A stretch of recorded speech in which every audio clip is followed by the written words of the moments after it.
ಬಳಿಕ big boss host ಮಾಡುವುದು ಇವರೇನಾ? ಹೌದಾ? ಬಿಗ್ ಬಾಸ್ ಸೀಸನ್ 11 ಅಂತ್ಯವಾಗಿದೆ. ಬಿಗ್ ಬಾಸ್ ಪ್ರೇಮಿಗಳಿಗೆ ಬೇಸರ ಕೂಡ ಇದೆ. ಎಷ್ಟು ಬೇಗ ಮುಗಿತಾ ಅಂತ ಕಮೆಂಟ್ ಕೂಡ ಮಾಡ್ತಿದ್ದಾರೆ.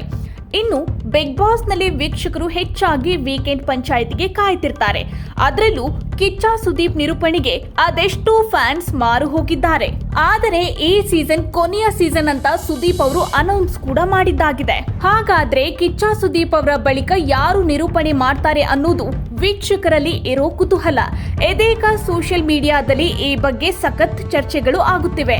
ವೀಕೆಂಡ್ ವಿತ್ ರಮೇಶ್ ನಡೆಸಿಕೊಟ್ಟಿದ್ದ ರಮೇಶ್ ಅವರು ಹೋಸ್ಟ್ ಮಾಡಬಹುದು ಎಂದು ಹೇಳಲಾಗ್ತಿದೆ. ಆದ್ರೆ ಈ ಬಗ್ಗೆ ರಮೇಶ್ ಅವರು ಯಾವುದೇ ಆಫರ್ ಬಂದಿಲ್ಲ, ಆ ಬಗ್ಗೆ ಚರ್ಚೆ ಸಹ ನಡೆಸಲಾಗಿಲ್ಲ. ನನ್ನ ಹಾದಿ ಬೇರೆ ಇದೆ ಎಂದು ಹೇಳಿದ್ರು. Ramesh Aravind, doctor Shivaraj Kumar, real star Upendra, rocking star Yash ಮತ್ತು ಡಿವೈನ್ ಸ್ಟಾರ್ ರಿಷಬ್ ಶೆಟ್ಟಿ ಹೆಸರು ಮುಂದಿದೆ ಎನ್ನಲಾಗ್ತಿದೆ. ಅದರಲ್ಲೂ ಗೋಲ್ಡನ್ ಸ್ಟಾರ್ ಗಣೇಶ್ ಅವರು ಪಕ್ಕಾ ಮುಂದಿನ ಬಾರಿ ನಿರೂಪಣೆ ಮಾಡ್ತಾರೆ ಎಂಬ ಮಾತುಗಳು ಕೇಳಿ ಬಂದಿದ್ವು. ರಮೇಶ್ ಅವರನ್ನು ಹೊರತುಪಡಿಸಿ ಅವರ ನಂತರ ಕೇಳಿ ಬಂದ ಹೆಸರು ಶಿವಣ್ಣ ಅವರದ್ದು. ಯಶ್ ಅವರು ಕೂಡ ಬಿಗ್ ಬಾಸ್ ನಿರೂಪಣೆ ಮಾಡಬಹುದು ಎನ್ನಲಾಗ್ತಿದೆ.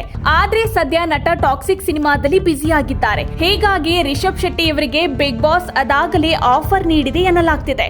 ಬಹುತೇಕರು ರಿಷಬ್ ಅವರೇ ಸೂಕ್ತ ಎಂದು ಹೇಳ್ತಿದ್ದಾರೆ. ಇನ್ನು ಈಗಾಗಲೇ ತಮಿಳಿನಲ್ಲಿ ವಿಜಯ್ ಸೇತುಪತಿ ಅವರು ನಿಭಾಯಿಸಿ ಗೆದ್ದಿದ್ದಾರೆ. ಹಾಗಾಗಿ ಕನ್ನಡದಲ್ಲೂ ಸಕ್ಸಸ್ ಆಗಬಹುದು ಅಥವಾ ಕಿಚ್ಚ ಸುದೀಪ್ ಮತ್ತೆ ಮರಳಲೂಬಹುದು ಎಂಬ ಮಾತುಗಳು ಕೂಡ ಇವೆ. ಆದ್ರೆ ರಿಷಬ್ ಶೆಟ್ಟಿ ಅವರ ಹೆಸರು ಬಲವಾಗಿ ಕೇಳಿಬರ್ತಿದೆ. ಸದ್ಯ ರಿಷಬ್ ಶೆಟ್ಟಿ ಕಾಂತಾರ ಶೂಟಿಂಗ್ ನಲ್ಲಿ ಬ್ಯುಸಿ ಆಗಿದ್ದಾರೆ. ಹಾಗಾದ್ರೆ ಮುಂದಿನ ಸೀಸನ್ ನ ಯಾರು ನಿರೂಪಣೆ ಮಾಡ್ತಾರೆ ಅನ್ನೋದನ್ನ ಕಾದ್ ನೋಡ್ಬೇಕಾಗಿದೆ. ಈ ಮಾಹಿತಿ ನಿಮ್ಗೆ ಇಷ್ಟ ಆಗಿದ್ದಲ್ಲಿ ಲೈಕ್ ಮಾಡಿ, NCIB ಟೈಮ್ಸ್ ಮೀಡಿಯಾ ಚಾನೆಲ್ ನ ಸಬ್ಸ್ಕ್ರೈಬ್ ಮಾಡಿ.